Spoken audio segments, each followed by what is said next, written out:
Bom, e para encerrar o nosso programa, é com muita satisfação que nós convidamos o Júnior Santos, que é gerente corporativo de processos industriais e de qualidade da COFCO, que vai falar para a gente sobre a usina ideal, do campo ao porto. Boa tarde a todos. Primeiro eu queria agradecer o convite do Fernando, pessoal da Estado, da Márcia. Agradecer também a diretoria da COFCO por ter proporcionado a palestra, né? Já vou começar falando um pouquinho dessa foto aqui. Eu estou um pouquinho mais novo, né? Mas tem um motivo para isso.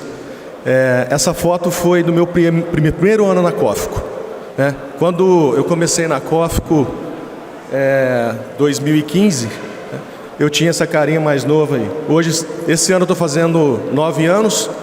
Um pouquinho da história que eu vou contar para vocês aqui, do campo até o porto, né, que é o tema que foi pedido para a gente mostrar a nossa usina ideal, né? Então vamos pegar lá do campo até o porto. Eu tive a oportunidade de presenciar a construção de tudo isso, tá? Então espero representar a turma da COFCO muito bem aqui, né? Eu sou especialista da área da indústria e vou ousar falar da agrícola, indústria, comercial, logística, tentar passar o melhor para vocês, tá bom? Bom, só recapitulando, a COFCO tem 4 usinas na região de São José do Rio Preto, né? Nossa capacidade de moagem hoje é 18 milhões e meio. Na safra passada, se a gente contar de abril a março, no ano safra, nós moemos mais de 19, né? Isso com quatro usinas. Bom, começando aí das operações agrícolas, vou esperar um pouquinho a bolinha girar aqui. O nosso bem mais precioso, né, na área agrícola é o solo. Isso eu aprendi recentemente, né? Tive uma aula lá com os meus amigos e para a gente é muito importante fazer uma boa sistematização, né? Sistematização contempla não só a conservação do solo, mas também ter ganhos de eficiência na colheita, né? São as duas coisas juntos.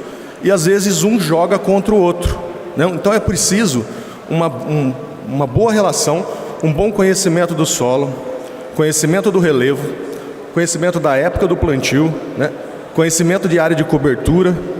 E aí o equilíbrio entre tudo isso é que traz o melhor resultado entre colheita e também a conservação do solo, né? Aqui tem um exemplo um pouquinho de uma matriz de preparo e plantio, né? Que trago aqui na linha do tempo, né? De janeiro a dezembro. A primeira coluna aqui é o tipo de solo, né? A segunda é o tipo de relevo e a terceira é a cobertura, né? Então o que a gente faz? Nós selecionamos aí nos meses mais secos, né, um tipo de solo mais ideal para essa época do ano, para conter erosão, né? Escolhemos o relevo mais suave, né, com menos declividade, e também áreas com cobertura, porque essas épocas chovem e isso facilita, né, ao bom preparo do solo. Bom, e na área chuvosa, né, de maio a agosto, a gente deixa as áreas que têm um pouquinho mais de suscetibilidade aí a ter erosão, né? A gente escolhe no relevo aqui, relevo médio e de alta declividade, e deixa toda a área que plantio sem cobertura para essa época mais seca, né? Aqui tem um desenho, né? O ideal para colheitabilidade seria ser tudo traçado reto assim, né? Mas a gente tem a área de relevo. Essa área é uma área plana e essa área é uma área de declividade, né? Então aqui a gente aproveita o máximo possível para fazer os traçados retos, e onde tem o relevo a gente usa o traçado em J ou arco suaves, que é esse que está aqui na foto, né?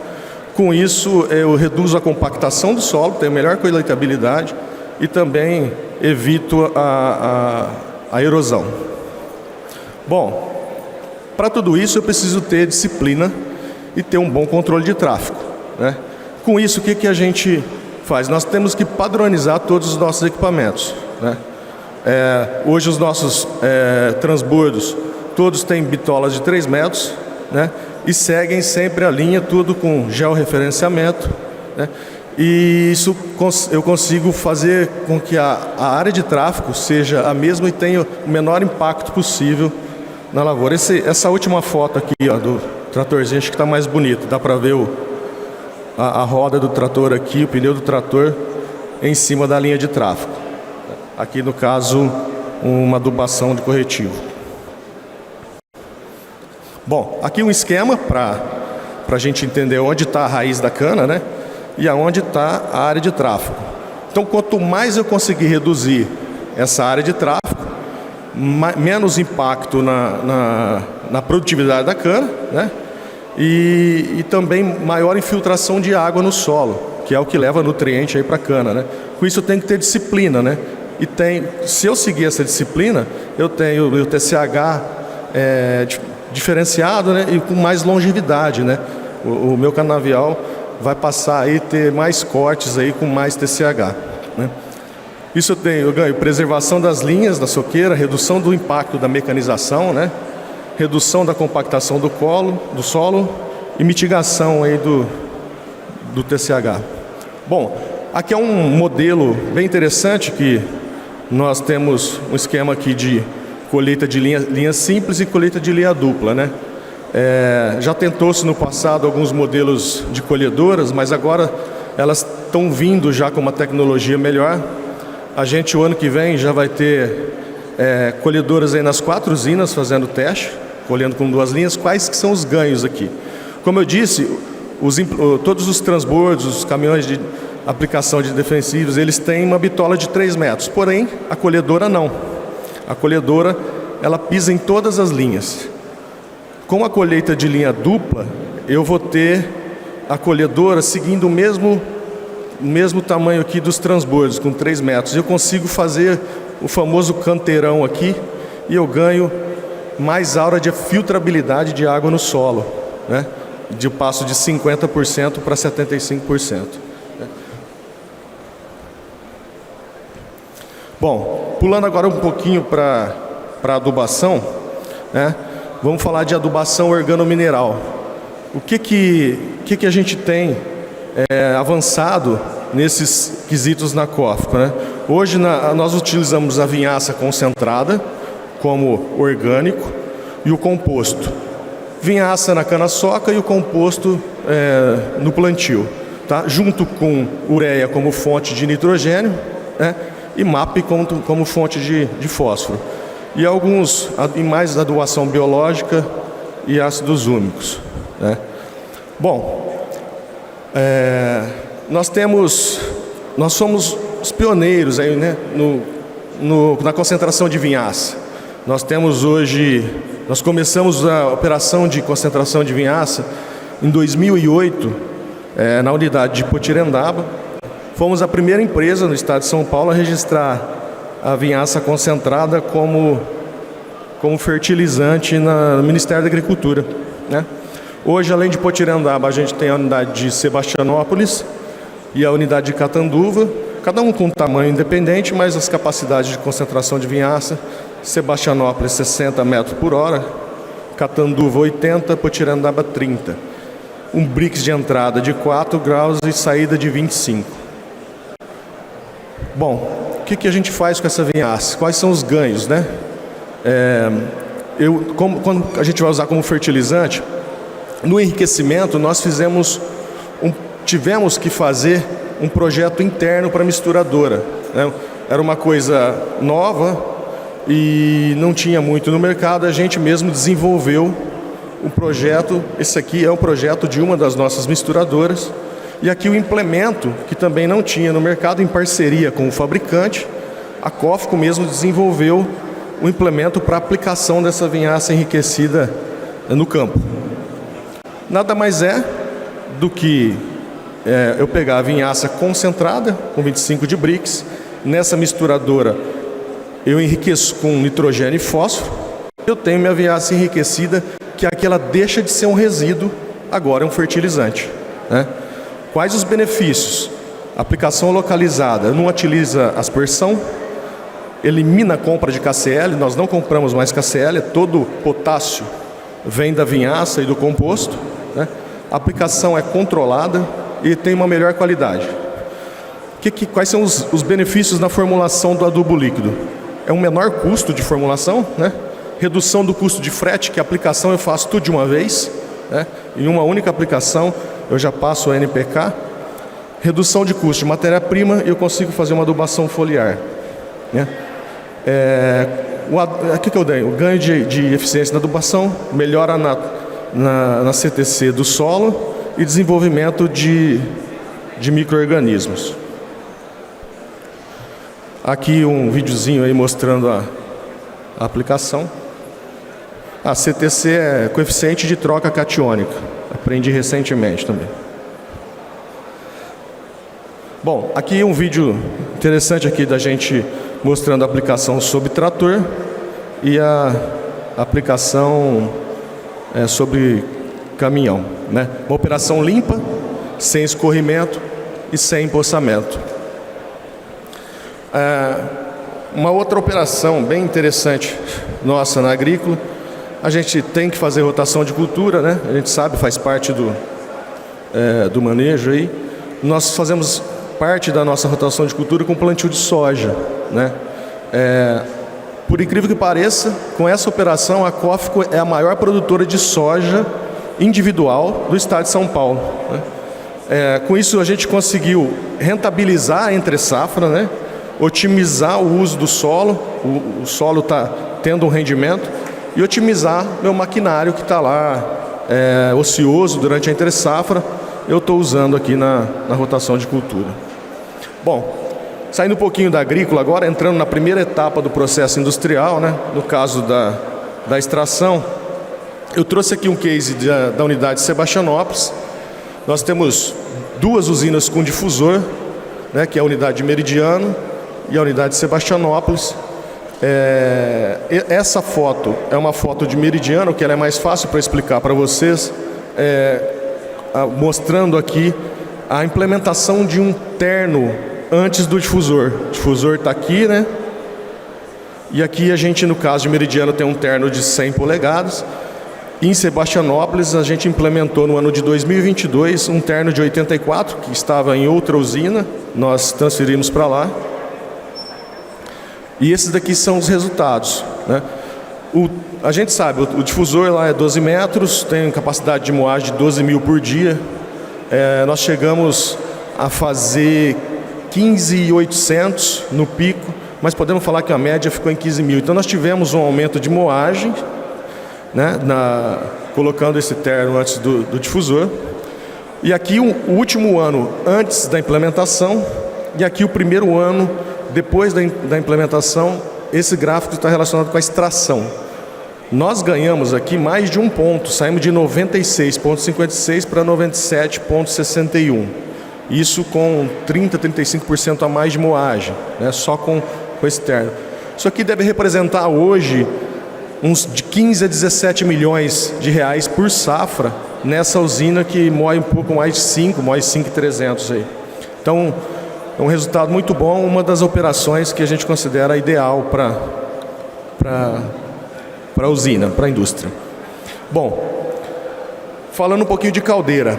Esse ano a gente vai fazer o startup de uma caldeira nova, né, HPB de 350 toneladas, leite fluidizado na unidade de Catanduva. Se falou-se muito ontem, né, sobre caldeira, e essa é uma primeira caldeira que a gente vai ter aí de primeira linha, né? Nós começamos o projeto em 2022, né? Isso é a última tecnologia, acho que não precisa falar muito, né? Foi falado bastante aqui no dia de ontem. Vamos ter uma redução de custo e uma flexibilidade, né, que a caldeira de leito dá nas operações.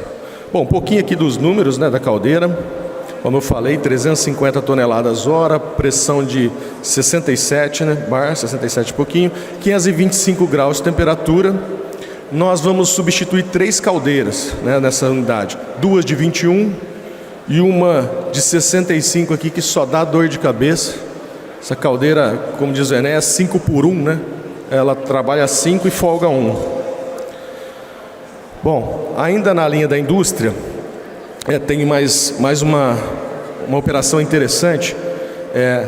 Nós produzimos açúcar, etanol, energia, não tem mais resíduo, né? A vinhaça virou um fertilizante, e agora também a gente produz água, né? Nós temos 2 unidades que a gente implementou, a ETI, que a gente trata toda a água residual da usina. É um projeto compacto, né, da Pax, ela não ocupa muito espaço, né? Aqui tanque de condicionamento, reator anaeróbio, tanque de aeração, decantação e um filtro. É só isso, bem compacta. Há uma curva de aprendizado, isso daqui dá um trabalho da bexiga, né?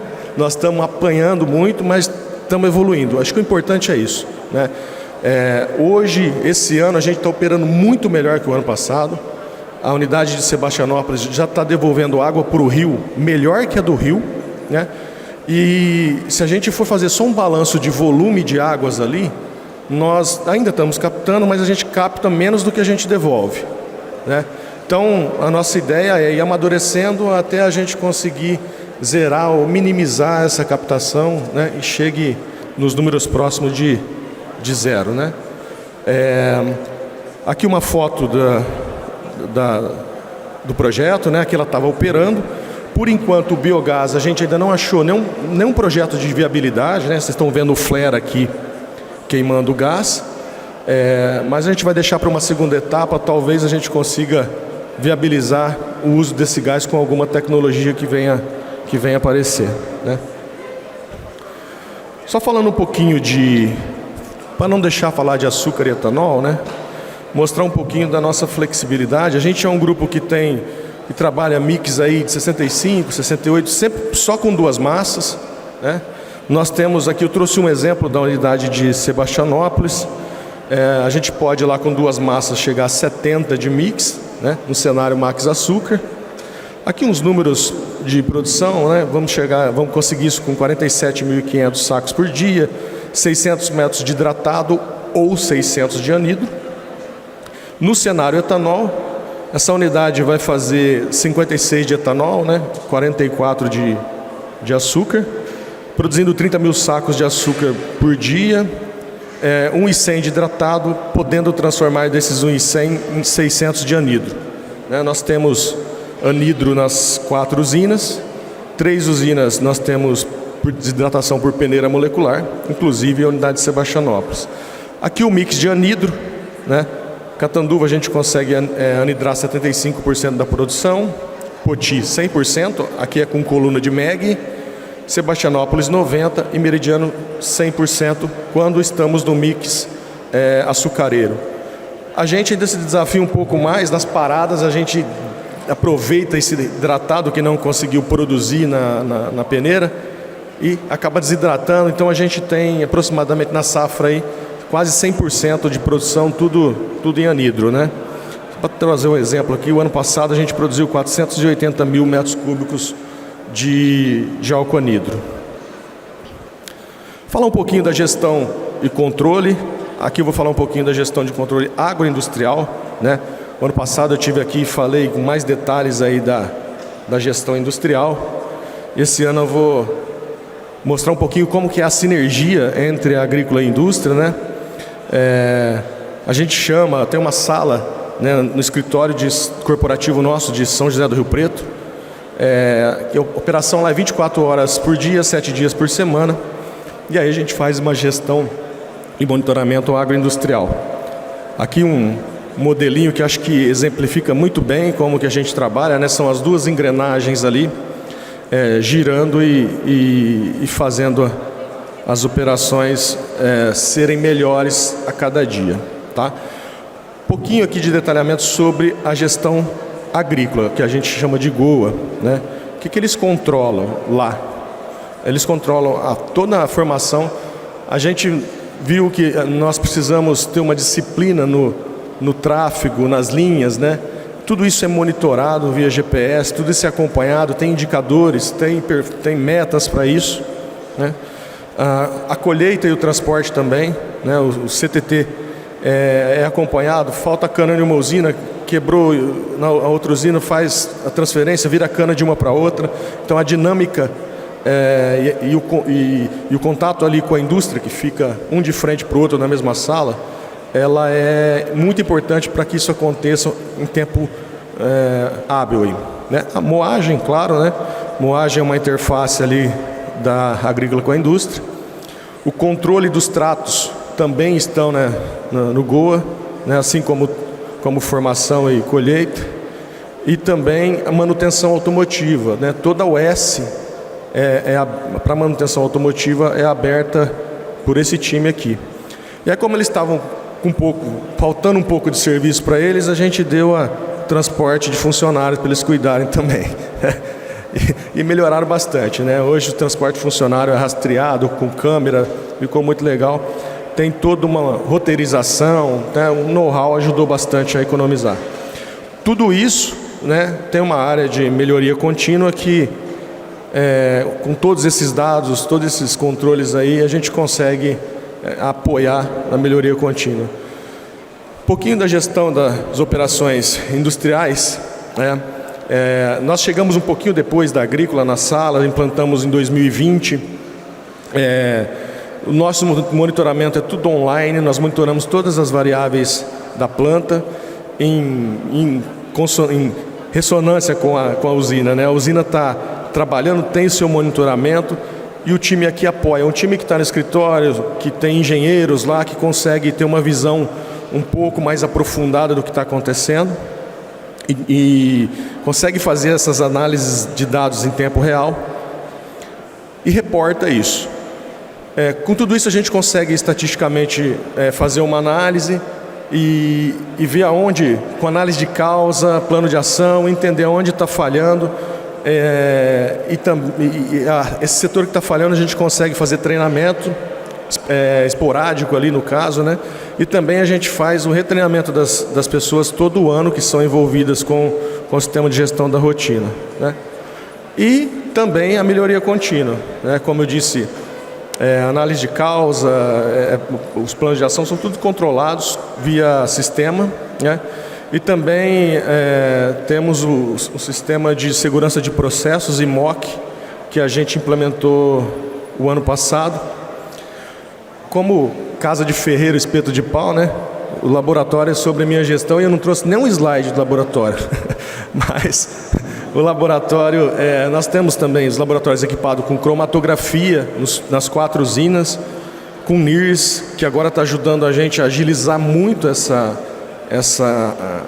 os resultados analíticos, né? Isso está trazendo uma agilidade para os nossos processos. Agora eu vou entrar um pouquinho na logística do açúcar, que eu acho que assim, a COFCO tem um diferencial interessante. Nós temos uma rota totalmente internalizada, da usina até no porto, né? No final eu vou mostrar um vídeo do nosso porto que nós estamos construindo, no STS-11, que provavelmente a primeira fase entra em operação no primeiro semestre do ano que vem, e uma segunda fase em 2026. Começando aí pela usina, né? Nós colocamos frota própria para levar o açúcar da usina, né, nossa frota própria, até o nosso terminal transbordo, o famoso Porto Seco, né? O nosso transbordo de Votuporanga recebe o açúcar de Sebastianópolis e Potirendaba, tudo isso controlado com as nossas frotas próprias, né? E hoje a gente tem o T12A, que é um porto gerido pela COFCO, porém ele é um porto menor e às vezes recebe açúcar ou não. Quando entrar o nosso porto o ano que vem, aí a gente já completa esse ciclo, 100% das cargas da COFCO sendo embarcadas no STS-11, né? Então a gente tem uma parceria com a Rumo, né, que o trem leva a nossa carga do terminal até o porto.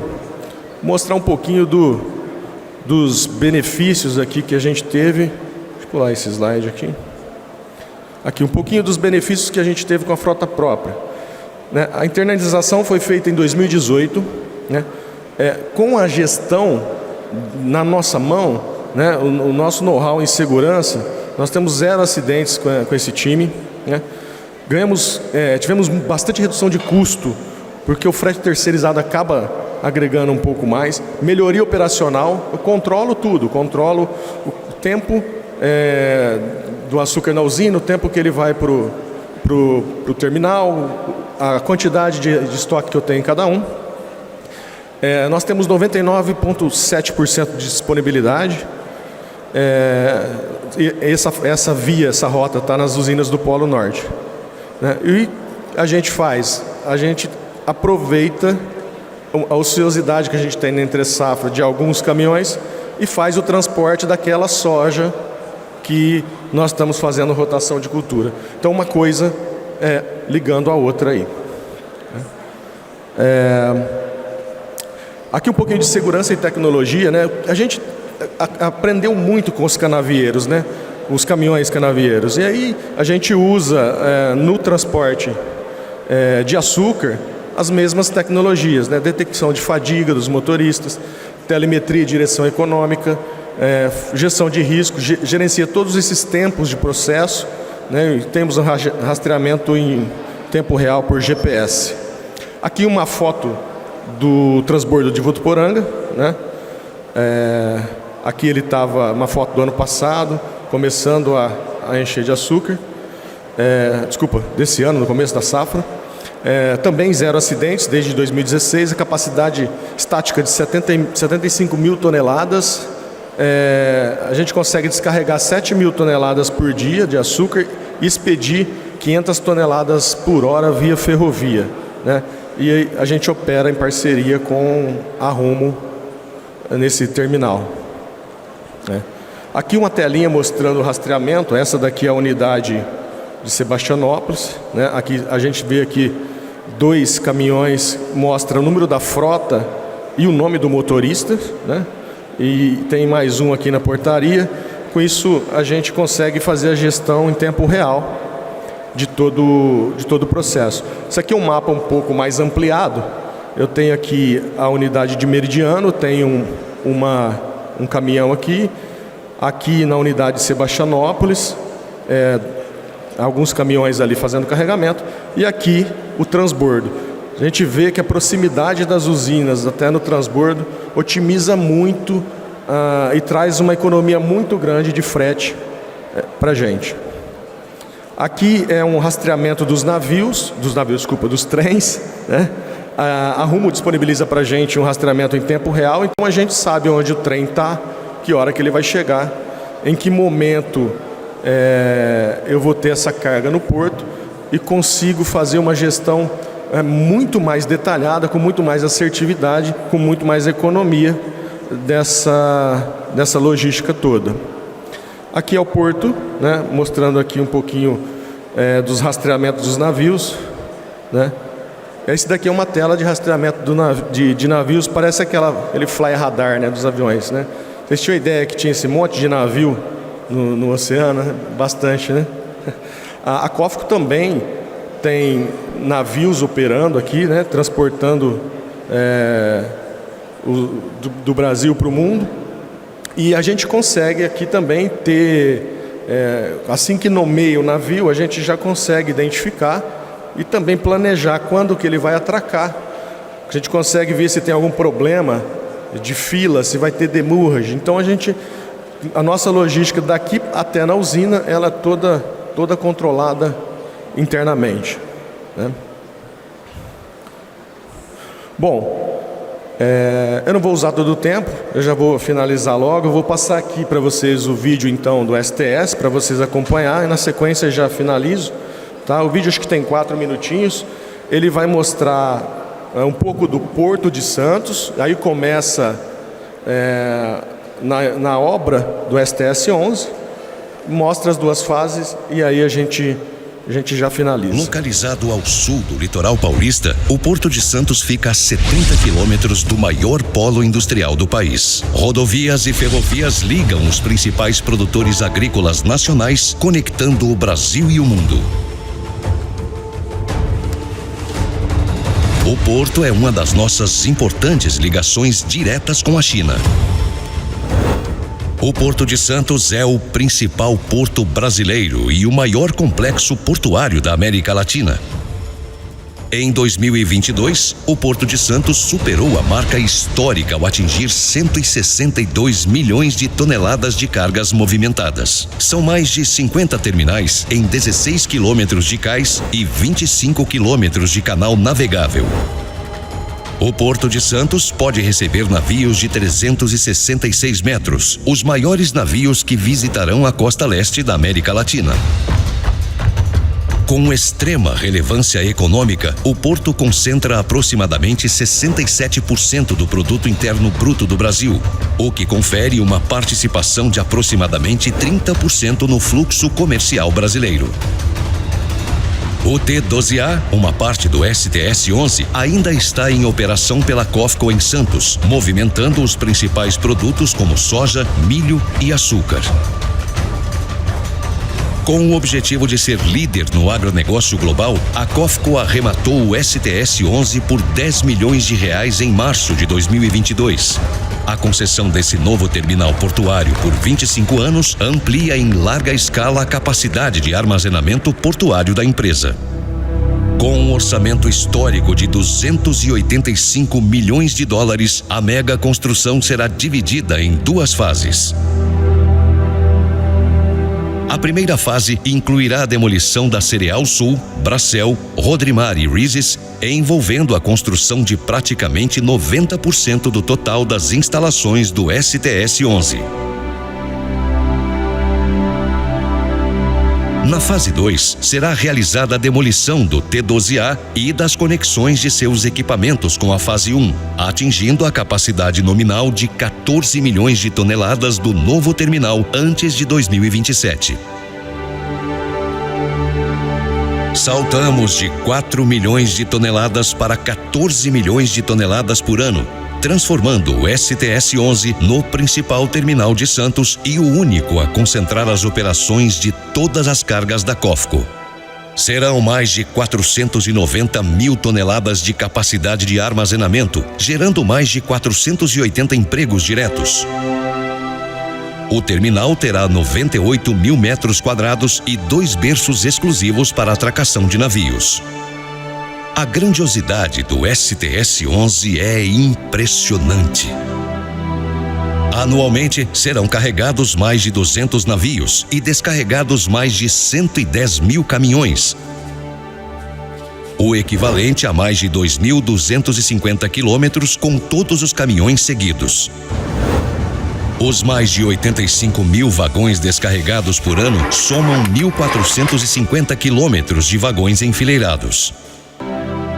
Administramos um negócio global com dezenas de operações espalhadas pelo Brasil e pelo mundo. E todos estes dados superlativos funcionam em sinergia com a missão da COFCO de satisfazer a crescente demanda mundial por alimentos de forma sustentável, compondo uma cadeia completa e integrada que comprova a potência da COFCO no setor e a importância do Brasil para o nosso negócio.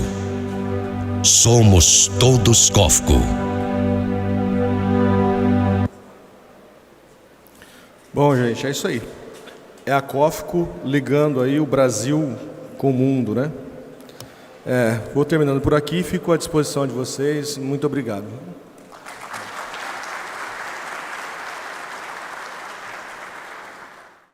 Ô Júnior, você podia falar um pouco das deficiências dessa safra, o que vocês passaram, quais foram as dificuldades e como é que vocês enfrentaram essa mudança na matéria-prima, se tiveram um problema de queima, um resuminho para nós. Certo. Eu acho que a gente teve 2 impactos esse ano, né? Nós tivemos, no começo da safra, nós bisamos 2 milhões de toneladas de cana no ano passado e colhemos essa cana bisada até a maior parte dela até no mês de agosto. Nessa época de cana bisada, a fibra estava oscilando muito, né? Fibra de cana, hora passando com 12, hora passando com 18. Então esse foi o primeiro problema, a primeira série de problemas que a gente teve. Trouxe diversos problemas, não só de eficiência, mas também como de incrustação de caldeira, porque a umidade do bagaço também variou muito. né? Variou durante o dia, em algumas horas, varia de 48% a 55% a umidade do bagaço. Então, esse foi um problema. Após isso, a gente começou a ter os problemas dos nossos colegas todos na região aqui, que começaram a sentir. Acho que a Alta Mogiana sentiu antes, né? Nós conversamos antes disso, eles já estavam com problema lá. A Tereos também já estava sentindo, que é a questão da cana seca e o AR mais alto. E aí nós tivemos os problemas que todo mundo tiveram, né? Não conseguimos, o cozimento não conseguia render, não estava conseguindo produzir açúcar, mix caindo, só fazendo mel. Depois ainda veio aquela queimada, né? Mas a gente considera que, assim, o nosso time lá na Cofco, ele, com relação às queimadas, ele teve, assim, uma excelência muito boa. Nós conseguimos combater os incêndios muito rapidamente, então nós diminuímos muito o impacto daquelas queimadas, aquelas de sexta e sábado, com muito trabalho, o pessoal em campo, contratamos aviões, então o combate foi, assim, acho que excelente. A partir dali a gente planejou colher essa cana o mais rápido possível, né? E aí a gente conseguiu passar por isso com menos impacto. Acho que foi um trabalho legal, mas a cana seca ainda continuou. Agora nós estamos moendo cana com 77, 75 pontos de pureza, e aí perdemos mais ou menos aí uns 10% da produção de açúcar de agosto para frente. A gente planeja isso. Esse foi o ponto. Quanto à eficiência industrial, não tivemos muito impacto não, somente mesmo prejuízo aí na produção.